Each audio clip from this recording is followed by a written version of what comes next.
السلام علیکم ورحمۃ اللہ وبرکاتہ۔ ایک دن مکہ کی گرم دوپہر تھے۔ بازار میں لوگ اپنے اپنے کاروبار میں مصروف تھے۔ قریش کی معزز اور مالدار خاتون حضرت خدیجہ بنت خویلد رضی اللہ عنہ اپنے حجرے میں بیٹھی سوچوں میں گم تھی۔ ان کی تجارت بہت بڑی تھی، مگر انہیں ایسے شخص کی تلاش تھی جو ان کے مال کو دیانتداری سے باہر کے ملکوں میں لے جائے۔ وہ پہلے ہی حضرت محمد صلی اللہ علیہ وآلہ وسلم کی سچائی، دیانت، نرم دلی اور خوش اخلاقی کے بارے میں بہت کچھ سن چکی تھی۔ ایک دن انہوں نے اپنے خادم مسرا سے کہا، مسرا، اگر محمد بن عبداللہ ہمارے ساتھ تجارت کے لیے راضی ہو جائے تو کیا ہی اچھا ہو۔ ان جیسے سچے اور امانتدار شخص کے ہاتھوں ہمارا مال ضرور کامیاب ہوگا۔ مسرا محمد صلی اللہ علیہ وآلہ وسلم کے پاس گیا۔ آپ صلی اللہ علیہ وآلہ وسلم نے اس پیشکش کو قبول کر لیا۔ حضرت محمد صلی اللہ علیہ وآلہ وسلم نے خدیجہ رضی اللہ تعالیٰ عنہ کا مال لے کر شام کی طرف سفر کیا۔ ساتھ میں مسرا بھی تھا۔ سفر کے دوران مسرا نے آپ صلی اللہ علیہ وآلہ وسلم کی عادت و سچائی کا قریب سے مشاہدہ کیا۔ ہر جگہ ہر شخص آپ صلی اللہ علیہ وآلہ وسلم کی ایمانداری سے متاثر ہوا۔ واپس آ کر مسرا نے حضرت خدیجہ رضی اللہ تعالیٰ عنہ کو بتایا، بی میں نے آج تک ایسا پاکیزہ، دیانتدار اور نرم دل انسان نہیں دیکھا۔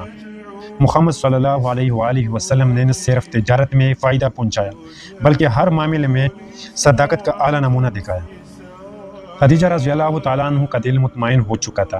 وہ جان چکی تھی کہ یہ وہ شخصیت ہے جو زندگی کے ہم سفر کے لیے لائق ہے۔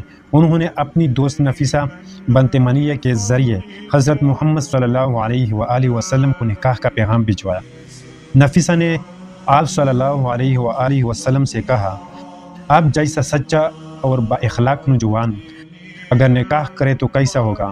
آپ صلی اللہ علیہ وآلہ وسلم نے فرمایا، میرے پاس مال نہیں، میں غریب ہوں۔ نفیسہ نے جواب دیا، خدیجہ مال دیکھنے والی خاتون نہیں، وہ تو آپ کا کردار پر ہے۔ آپ صلی اللہ علیہ وآلہ وسلم نے چاچا ابو طالب سے مشورہ کیا اور بات طے ہو گئی۔ یہ نکاح قریش کے چند معزز افراد کی موجودگی میں سادگی سے ہوا۔ حضرت محمد صلی اللہ علیہ وآلہ وسلم کی عمر اس وقت 25 سال اور حضرت خدیجہ رضی اللہ تعالی عنہ کی عمر 40 سال تھی۔ نکاح کے بعد حضرت خدیجہ رضی اللہ عنہ نے اپنی پوری زندگی، مال، دل اور وقت سب کچھ اپنے شوہر حضرت محمد صلی اللہ علیہ وآلہ وسلم کے قدموں میں رکھ دیا۔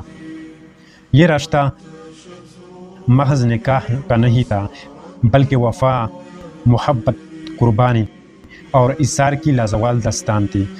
حضرت خدیجہ رضی اللہ تعالی عنہ نے نبوت کے اعلان کے بعد سب سے پہلے ایمان قبول کیا اور ہر مشکل میں نبی کریم صلی اللہ علیہ وآلہ وسلم کا ساتھ دیا۔